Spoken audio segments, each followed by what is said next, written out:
Right details చూద్దాం. తమిళనాడులో పళనిలో ఓ తెలుగు భక్తుడిపై దాడి జరిగిన ఘటన ఇప్పుడు దేశవ్యాప్తంగా చర్చనీయాంశంగా మారింది. శబరిమల యాత్రలో భాగంగా తమిళనాడు రాష్ట్రంలోని పళని సుబ్రహ్మణ్య స్వామి దర్శనానికి ఏపీకి చెందిన భక్తుల బృందం వెళ్ళింది. ఈ క్రమంలో ఓ భక్తుడు సమీప దుకాణంలో వాటర్ బాటిల్, కూల్ డ్రింక్స్ కొన్నారు.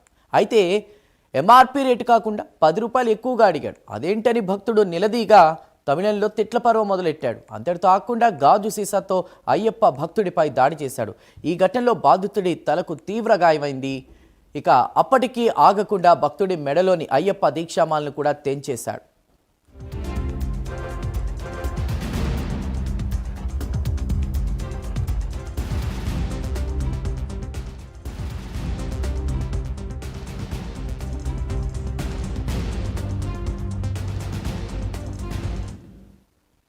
ఈ విషయంతో తెలుగు రాష్ట్రాల అయ్యప్ప భక్తులు ఒక్కొక్కరిగా ఘటనాస్థలికి చేరుకున్నారు. అయ్యప్ప భక్తుడిపై దాడి చేసిన వ్యాపారిని నిలదీశారు. అయితే వ్యాపారికి స్థానికులు అండగా నిలిచి అయ్యప్ప భక్తులతో వాగ్వాదానికి దిగారు.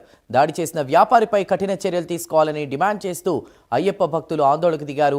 ఎంతకీ ఎవరూ పట్టించుకోపోవడంతో రోడ్డుపై బైఠాయించారు. చివరికి పోలీసులు రంగప్రవేశం చేసి ఇరు వర్గాలను సముదాయించారు. ఓ దశలో వ్యాపారికి సపోర్ట్ చేస్తూ తెలుగు భక్తులను చెదరగొట్టే ప్రయత్నం చేశారు. తెలుగు రాష్ట్రాల భక్తుల సంఖ్య అంతకంతకు పెరుగుతూ ఉండడంతో చేసేదేమీ లేక చివరికి నచ్చజెప్పే ప్రయత్నం చేశారు. ప్రస్తుతం ఈ వీడియో సోషల్ మీడియాలో వైరల్ అవుతోంది.